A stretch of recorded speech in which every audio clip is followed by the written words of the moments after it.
Story lovers, you arrived at luxury tales, where hidden empires collide with forbidden love and destiny strikes without warning.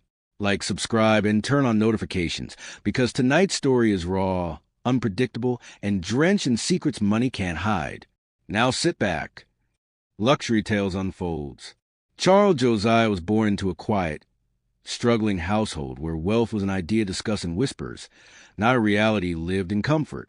His family lived modestly in a small rented home, one where walls carried more echoes than furniture and where silence often replaced luxury. His father was a disciplined man who believed deeply in integrity, routine, and hard work, while his mother carried warmth, resilience, and unspoken strength that held the family together during difficult seasons. From an early age, Charles learned that survival required patience and effort, not entitlement. Money was scarce, but values were not. Respect, honesty, and self-control were taught daily, not through lectures, but through lived example. The household was not broken, but it was constantly strained, and Charles grew up aware that comfort was something to be earned, not expected. As a child, Charles was observant and unusually quiet, often choosing to watch rather than speak. He noticed how his parents calculated expenses carefully, how they stretched limited resources, and how disappointment was swallowed instead of spoken aloud. School was not easy for him, not because he lacked intelligence, but because his mind was always racing ahead, imagining a future far removed from his present. He faced subtle ridicule from peers who had more, wore better clothes, and spoke with confidence born from security. Yet Charles never responded with bitterness. Instead, he internalized every slight, every limitation, turning them into silent fuel. He worked small jobs when he could, saved every coin, and spent long nights thinking, planning, and dreaming beyond the narrow walls of his upbringing. What set Charles apart was not privilege, but ambition sharpened by restraint. He did not dream recklessly. He dreamed with structure. Even as a young boy, he envisioned building something lasting, something that would erase the fear he saw in his parents' eyes whenever bills were due. He valued discipline, patience, and self-mastery, believing that wealth without purpose was hollow. While others chased momentary pleasures, Charles chased direction. He believed deeply that his circumstances were temporary, not permanent. That belief became his anchor. Long before success ever found him, Charles Josiah had already decided that his life would not be defined by where he started, but by how far he was willing to go. As Charles Josiah grew older, the weight of poverty became heavier, no longer a quiet presence, but an obstacle he collided with daily. Opportunities were limited, and every step forward seemed to demand twice the effort it demanded of others. He watched classmates advance with ease while he struggled to keep pace, often juggling responsibility with aspiration. Rejection became familiar to him. Rejected applications, ignored ideas, and dismissive glances from people who saw his worn clothes before they saw his potential. Each refusal left a mark, but none were deep enough to break him. Instead, they taught him endurance. Charles learned that survival required not just strength, but patience, and that persistence was often louder than talent. Doubt crept in during quiet moments, especially at night when exhaustion stripped away his confidence. He questioned whether ambition alone was enough, whether someone with his background was allowed to dream so boldly. There were days when hunger and frustration made success feel distant, almost fictional. Yet even in those moments, Charles refused to lower his expectations of himself. He borrowed books, studied relentlessly, and absorbed knowledge wherever he could find it. While others rested, he worked. While others complained, he prepared. His dream was not simply to escape poverty, but to master the systems that created it, to understand how power, money, and influence truly worked. What made his dream seem too big was not its size, but its contrast with his reality. Charles wanted control over his future in a world that constantly reminded him of his limitations. Still, he pressed on, fueled by quiet defiance rather than anger. He believed that rejection was not a verdict, but a test. Every setback refined his focus, shaping him into someone who could withstand pressure without losing direction. Though success remained far beyond his reach, Charles Josiah continued forward, carrying a vision that refused to shrink, even when the world tried to make him small. Charles Josiah met Rita Bennett during a period of fragile hope. when his dreams were alive but his footing was still uncertain. Their meeting was unplanned and ordinary, yet it carried a quiet significance that neither of them recognized at first. Rita was composed, intelligent, and carried herself with confidence shaped by a life far more stable than Charles had known. She came from a family that valued comfort, reputation, and clear direction, and she moved through the world with an ease that fascinated him. What drew Charles to her was not just her beauty, but her ability to speak about the future as something guaranteed rather than imagined. For the first time, he felt seen not as a struggler, but as someone with potential worth believing in. Rita, in turn, was intrigued by Charles's intensity and restraint. He did not impress her with wealth or status, but with vision and discipline. There was something compelling about a man who carried ambition without arrogance, who listened more than he spoke, and who treated dreams like responsibilities rather than fantasies. Their conversations were cautious at first, filled with curiosity and unspoken boundaries. Hope hovered between them, but so did uncertainty. Rita admired Charles's determination, yet she questioned whether love alone could bridge the gap between her expectations and his reality. She had been raised to seek stability, and Charles's life was anything but stable. As their connection deepened, attraction grew quietly, layered with both promise and fear. Charles felt encouraged in ways he had never experienced before, yet he was also acutely aware of his limitations. Loving Rita made him more ambitious, but also more vulnerable. He worried that his circumstances would one day become a burden she could not carry. Rita, meanwhile, wrestled with her growing affection, torn between emotional connection and practical concerns. Their love was tender but untested, built on possibility rather than certainty, and existed in a fragile space where hope and doubt walked side by side. Charles and Rita's relationship matured into something deliberate, shaped by intention rather than impulse. They spent long hours talking about the lives they wanted, carefully assembling visions of the future as though they were blueprints. Charles spoke of building stability from nothing, of creating a life where fear would no longer dictate choices. Rita shared her desire for security, respect, and a partnership that could withstand time and pressure. Their plans were hopeful but not naive. Both understood that love alone was not enough. It needed direction. In those moments, they believed they were aligned, standing at the same starting line, looking toward the same horizon. Promises began to form quietly, not dramatic declarations, but commitments woven into everyday conversations. Charles promised himself that he would become the man Rita deserved, someone dependable and accomplished. Rita promised patience, believing that growth required time and sacrifice. Yet beneath those promises lay tension, neither fully addressed. Charles felt urgency, driven by the fear of losing her. Success came too slowly. Rita felt anticipation mixed with unease, aware that waiting without certainty carried its own risks. They planned for a future that felt close enough to touch, yet distant enough to be fragile. Despite the uncertainty, their bond strengthened through shared vulnerability. They leaned on each other emotionally, finding comfort in mutual belief. For Charles, Rita became motivation embodied, a reminder of why his struggle mattered. For Rita, Charles represented potential and purpose, a man shaped by effort rather than entitlement. Still, their plans rested on foundations not yet tested by hardship. What they saw as preparation was, in truth, only the beginning, and neither realized how soon those carefully laid promises would be challenged by reality. As Charles Josiah's ambitions intensified, time became his most limited resource. Every waking hour felt assigned to progress, to learning, to pushing himself closer to a future he could almost see but not yet touch. He began working longer days, taking on responsibilities that drained his energy and narrowed his focus. While his determination sharpened, his presence in Rita's life slowly thinned. Conversations grew shorter, plans were postponed, and moments that once felt intimate became rushed. Charles did not withdraw out of neglect, but out of fear that slowing down would cost him everything he had worked for. Rita felt the shift long before Charles acknowledged it.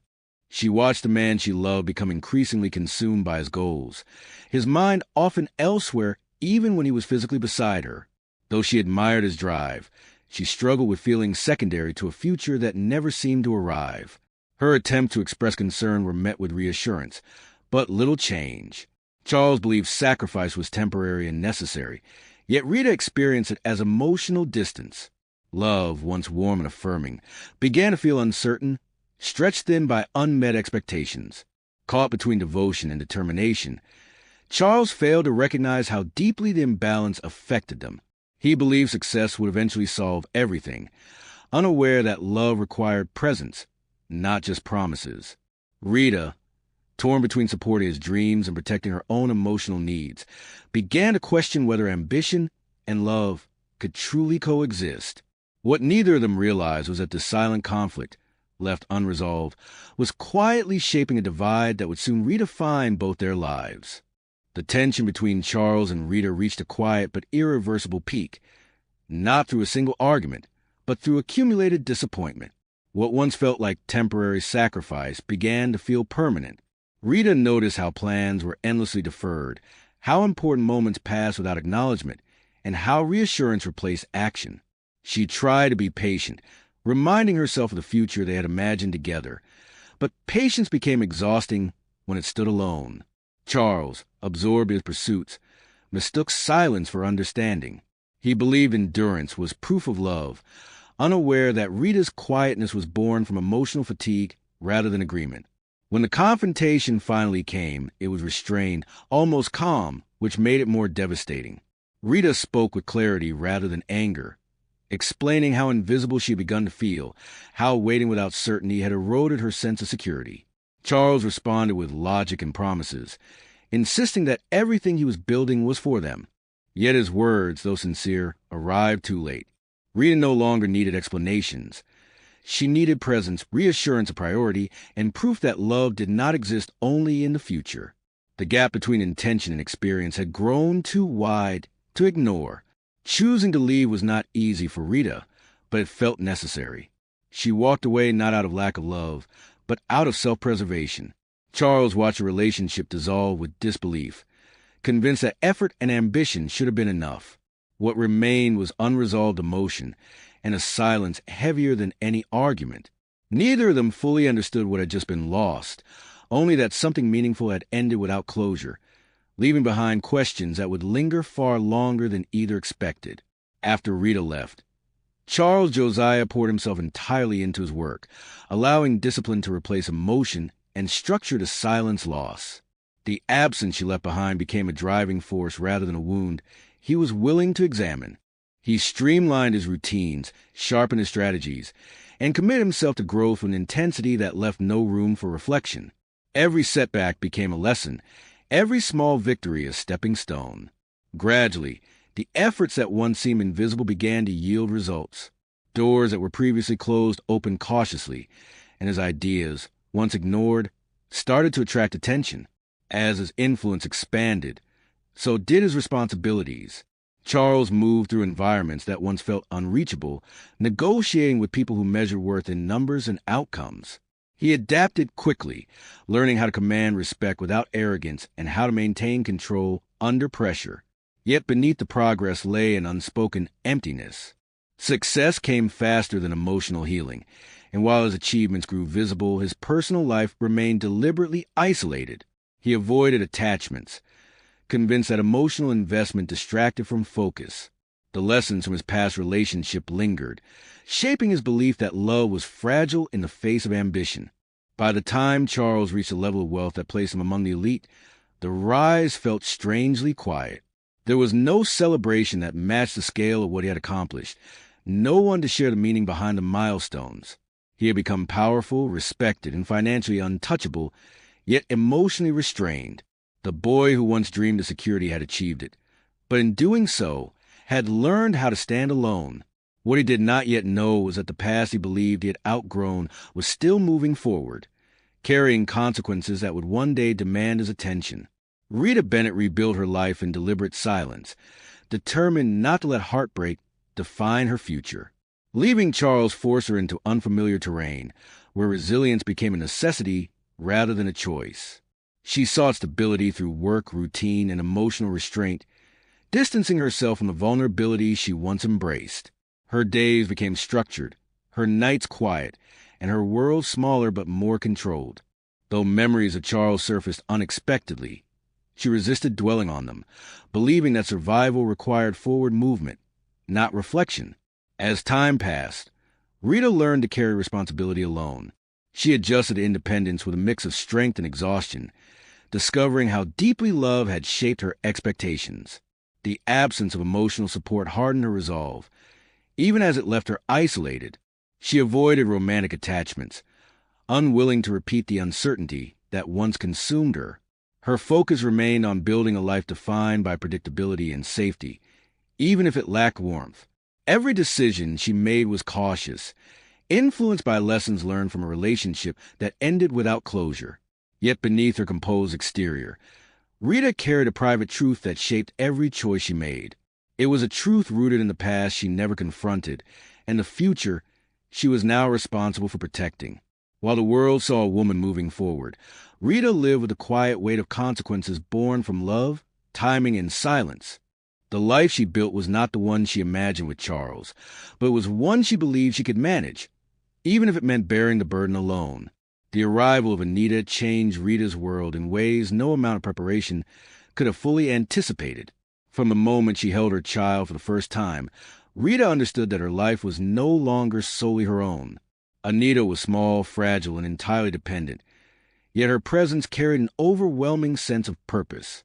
Rita embraced motherhood with a quiet determination, committing herself fully to providing safety, stability, and love. She chose silence over explanation, believing that some truths, once spoken, could cause more harm than comfort.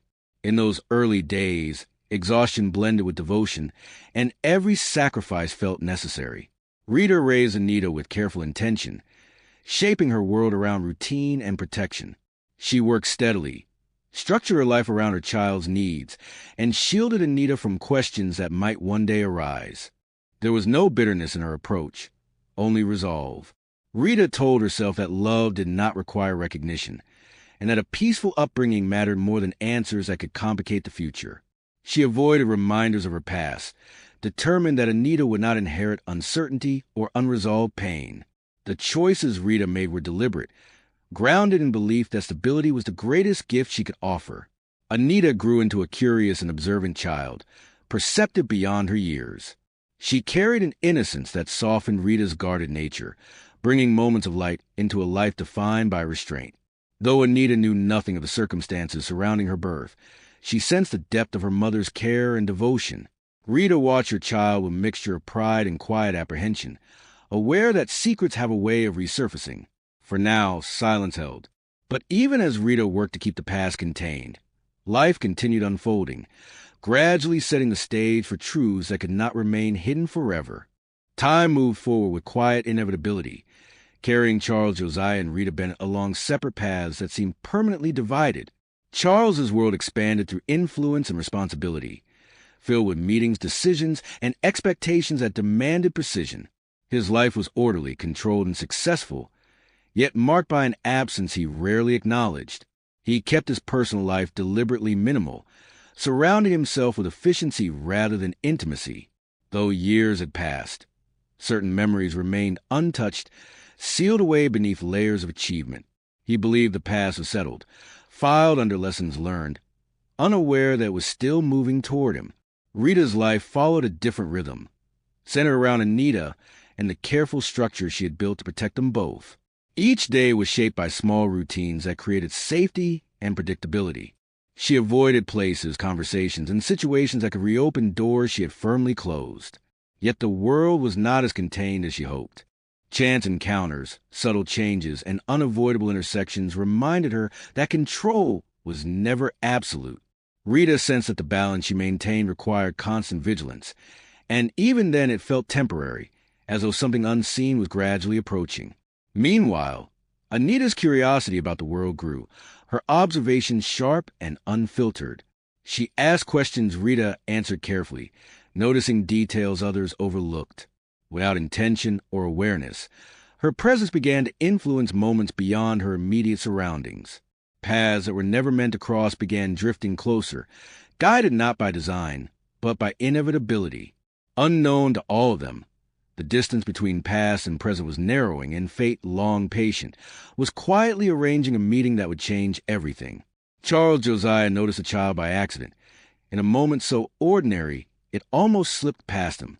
He was moving through a public space, surrounded by people and noise, his attention fixed on logistics rather than faces. Then something caught his eye, a small girl standing close to an adult, her posture calm, her gaze steady. What stopped him was not her presence, but a distinct mark just visible on her skin. It was a birthmark, uniquely shaped, unmistakable in its placement. Charles froze, his breath tightening as recognition struck him with unsettling force. He had seen that mark his entire life. It was his. He tried to dismiss the reaction as coincidence, telling himself that no single feature could mean anything. Yet the more he looked, the more unease replaced logic. The shape, the location, the familiarity, it mirrored his own exactly, down to details he had never seen on anyone else. His heart began to pound, not with excitement, but with confusion. He felt exposed, as though something deeply personal had been lifted from him and placed into the world without warning. The girl, unaware of his internal turmoil, moved naturally, her expression open and unguarded, which made the moment feel even more unreal. Charles turned away, then looked back again, unable to stop himself. A sense of gravity settled over him, heavy and inescapable. For the first time in years, his carefully ordered life faltered. Questions rose faster than answers, and certainty dissolved into disbelief. He had built his world on control and clarity, yet in that single moment, both abandoned him. Whatever he had just seen was not an illusion. It was a disruption, one that reached into his past and demanded to be acknowledged, whether he was ready or not. Charles walked away from the scene with controlled steps, but inside him, order had collapsed. His mind rejected what his eyes had seen, clinging to reason as a shield against panic. Birthmarks, he told himself, were not unique. Coincidences happen every day, yet the memory refused to blur. The exact curve, the placement, the familiarity of it all replayed relentlessly in his thoughts. He had built his success on facts and verification, not instinct, yet this moment had bypassed logic entirely. For the first time in years, Charles felt unsteady, as though something fundamental had been disturbed. That night, sleep evaded him. He stood before the mirror longer than usual, studying the mark on his own body with a scrutiny he had never applied before. What once felt insignificant now seemed charged with meaning. He recalled his childhood, how his parents had remarked on its rarity, how doctors had noted its unusual shape. The more he remembered, the less convincing denial became. Still, accepting the alternative felt impossible. It required reopening a past he had sealed away, one tied to loss, unfinished love, and choices he believed were final. By morning, Charles resolved to treat the encounter as coincidence, at least on the surface. He returned to his routine, attended meetings, issued instructions, and maintained the appearance of control. Yet beneath the composed exterior, a quiet urgency had taken root. He found himself scanning faces unconsciously, replaying the child's image, questioning timing, age, and possibility. Denial remained his refuge, but it was no longer solid. Something had been set in motion, and despite his resistance, Charles knew that ignoring it would not make it disappear. Charles Josiah could no longer rely on denial to steady himself. The image of the little girl in the birthmark followed him into every quiet moment, pressing against his thoughts until inaction felt dishonest. He began cautiously, not with confrontation, but with observation. He adjusted his routines, revisited the place where he had seen the child, and paid attention to details he would normally dismiss. His approach was measured and private, driven by the need for certainty rather than drama. Charles was not searching for confirmation alone. He was searching for understanding, for a truth that could either release him or bind him to a responsibility he had never imagined. As days passed, fragments of the past resurfaced with unexpected clarity. He found himself calculating timelines, recalling dates, conversations, and the emotional state he had been in years earlier. Memories of Rita Bennett emerged uninvited. Her silences, her departure, the unresolved space between them. Charles resisted drawing conclusions, yet the connections grew harder to ignore. Each remembered detail added weight to the possibility he feared and needed to face. The truth, whatever it was, existed independently of his readiness to accept it. Despite his composure, the search took an emotional toll. Charles felt stripped of certainty that once defined him. He was no longer simply a man in control of outcomes, but someone standing at the edge of revelation that could alter his identity. The pursuit of truth became personal, not professional, fueled by a growing sense of responsibility rather than fear. He understood now that knowing was unavoidable. Whatever lay ahead, Charles Josiah was already moving toward it, step by deliberate step. Charles finally encountered Rita Bennett in a setting that offered no comfort or preparation. The moment was restrained, stripped of drama, yet heavy with everything left unsaid between them. Rita had changed, more composed, more guarded, but her presence stirred emotions Charles believed he had mastered. Their initial exchange was formal, almost cautious, as though both were testing the stability of the ground beneath them. Charles did not accuse or explain. He simply observed.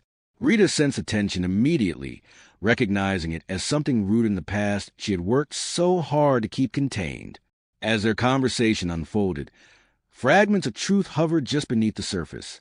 Charles asked questions that appeared neutral but carried unmistakable intent. Rita answered carefully, choosing her words with precision, aware that a single misstep could unravel years of deliberate silence. The air between them grew dense with implication. She understood that coincidence could no longer protect her, that the boundaries she had drawn were being pressed by inevitability rather than force. Charles, for his part, felt the weight of recognition settle in. The connection he suspected was no longer abstract. It was standing in front of him, measured and restrained, yet undeniably real. When their meeting ended, nothing had been confirmed, yet everything had changed. Rita walked away knowing the past had finally caught up to her, and Charles stood still, realizing that the answers he sought were closer than he had imagined. The distance between suspicion and truth had narrowed to a fragile line. Whatever Rita was protecting, it was no longer hidden by absence. Both understood that silence was nearing its end, and that the next conversation would demand honesty neither of them could avoid. Rita agreed to meet Charles again, this time with no room for evasion. The weight she had carried for years was no longer sustainable, and she understood that withholding the truth would only deepen the damage. When she spoke, her voice was steady, but the effort behind that steadiness was unmistakable. She did not begin with excuses or blame. Instead, she spoke of timing, fear, and the choices made under emotional strain. Rita explained how she had left not out of cruelty, but out of exhaustion, and how silence became her shield when life forced her into a path she never planned. As the truth unfolded, Charles listened without interruption, his composure gradually giving way to emotion. Rita revealed that Anita was his child, born during a period when uncertainty and separation defined their lives. She spoke of the moment she realized she was alone in responsibility, and the decision to raise a child without disruption or dependency. It was not vengeance that guided her silence, but a belief that stability mattered more than acknowledgement. Each word landed heavily, reshaping Charles's understanding of the past. The revelation did not arrive as shock alone, but as grief for years lost without knowing. Charles felt his defenses collapse under the weight of reality. The life he had built suddenly felt incomplete, missing a chapter he never knew existed. Tears surfaced not from weakness, but from recognition of love delayed, of responsibility denied by circumstance, and of a bond formed without his presence. Rita's confession ended not with relief, but with uncertainty. The truth was finally spoken, yet its consequences were only beginning to unfold. The truth altered Charles Josiah in ways no acquisition, victory, or loss ever had. He did not respond immediately with declarations or decisions. Instead, he withdrew into a silence shaped by reflection. For the first time, his success felt secondary to something profoundly human. The idea of being a father unsettled him, not because he rejected it, but because he understood its gravity. He replayed years of absence in his mind, not as failures of intention, but as consequences of ignorance. The realization that a child had grown, learned, and existed without his knowledge carved a space inside him that ambition could not fill. Charles approached the idea of fatherhood with the same seriousness he applied to every defining responsibility. He questioned what it meant to enter a life already formed, how to offer presence without disruption, and how to build trust where none had yet been earned. His confidence in business did not translate easily to this new reality. This was not a negotiation or a strategy. It was a relationship rooted in patience and humility. For the first time in years, Charles allowed uncertainty to exist without trying to conquer it. He accepted that responsibility did not begin with authority, but with understanding. The awakening was gradual, marked by internal shifts rather than outward action. Charles began to reconsider his priorities, recognizing that influence meant little without connection. He did not yet know how to step into Anita's life, but he knew he could no longer remain outside it. The ambition that once defined him now transformed into something quieter and deeper, a desire to be present, accountable, and worthy of the role he had unknowingly been given. In that recognition, a new chapter of his identity began to take shape. Charles approached Anita's world carefully, aware that presence demanded patience rather than authority. He did not attempt to define their relationship with titles or explanations, choosing instead to exist consistently and attentively. Small interactions became meaningful, shared moments, quiet conversations, and simple gestures that carried sincerity rather than expectation. Anita observed him with curiosity, sensing familiarity, without understanding its source. Charles learned to measure progress not by speed, but by comfort, allowing trust to develop naturally rather than forcing connection. Rita watched this unfolding with guarded hope. Though her past choices had been shaped by fear and protection, she recognized the effort Charles was making to repair what time had taken. Their communication became clearer, grounded in honesty rather than restraint. Old wounds remained, but they were no longer hidden. Rita allowed herself to release some control, understanding that healing required shared responsibility. For the first time in years, she felt less alone in carrying the weight of the past. As days turned into routines, rebuilding became a quiet process rather than a dramatic transformation. Charles learned that healing did not erase loss, but created space for understanding. Anita's presence softened him, revealing a gentler strength he had never needed to explore before. The distance between what had been broken and what could be restored began to narrow, not through grand gestures, but through consistency, humility, and the willingness to remain present when retreat would have been easier. As Charles settled into the slow rhythm of rebuilding, the weight of past decisions began to surface in unexpected ways. He discovered that acceptance did not erase consequence, and that healing required confronting uncomfortable truths about himself. There were moments when guilt crept in quietly, during Anita's laughter, during her questions, during the realization that her earliest memories did not include him. Charles learned that remorse was not something to escape, but something to carry responsibly. He did not ask for forgiveness he had not earned. Instead, he focused on showing up, understanding that consistency was the only language trust understood. Rita, too, faced the consequences of her choices. Though her silence had been driven by protection, it had also created distance that could not be undone. She grappled with the fear that reopening the past might destabilize the life she had worked so hard to preserve. Allowing Charles into Anita's world meant relinquishing sole control, a role she had carried alone for years. Yet she recognized that partnership, even imperfect, offered strength she could no longer deny. Facing the consequences of secrecy required courage equal to that which had sustained her through isolation. Anita sensed change without fully comprehending it. She noticed emotional shifts, unspoken tension, and moments of reflection that lingered longer than words. Though protected from adult burdens, she felt the gravity of transition. The past, long contained, was no longer distant. It was present, shaping decisions and redefining relationships. For all of them, consequence was not punishment, but a reckoning, one that demanded accountability, patience, and a willingness to grow beyond former selves. The future no longer felt abstract to Charles Josiah. It felt immediate and personal. He began making deliberate changes, not out of obligation, but out of clarity.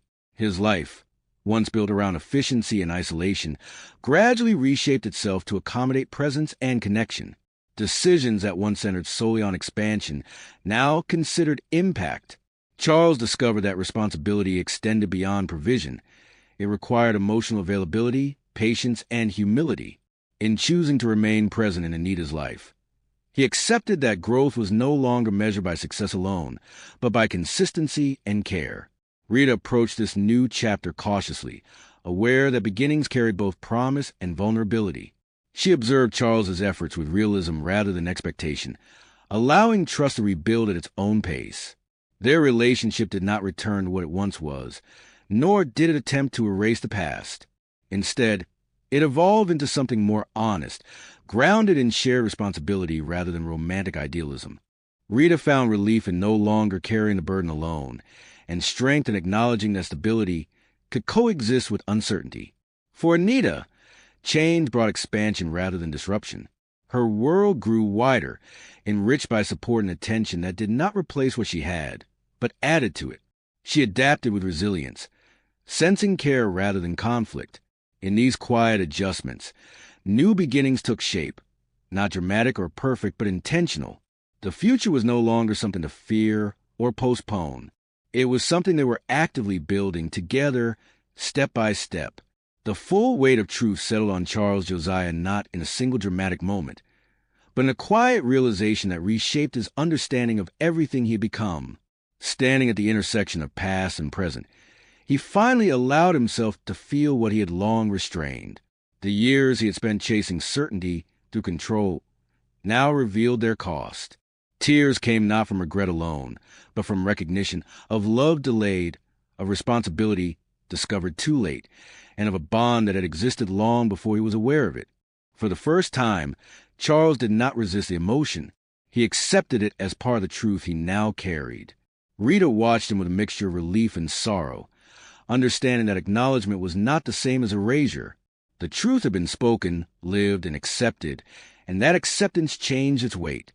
What once felt like a secret heavy enough to fracture lives now became a shared reality they could navigate together. Rita did not seek validation for her past choices, nor did Charles seek absolution. Instead, they stood in honesty, aware that maturity often arrived through pain rather than preparation. The truth did not heal everything, but it allowed healing to begin without illusion. Anita remained at the center of this truth, unaware of its full gravity, yet deeply affected by its outcome. She was surrounded by presence, care, and stability, not because the past had been perfect, but because the present was intentional. Charles understood then that legacy was not built through wealth or achievement, but through presence and accountability. The tears he shed were not of loss, but of clarity. In embracing the truth fully, he stepped into a future no longer shaped by absence, but by purpose, responsibility, and love. I'm glad you enjoyed this story. Don't forget to follow, share, and comment your thought about the story. See you in the next story.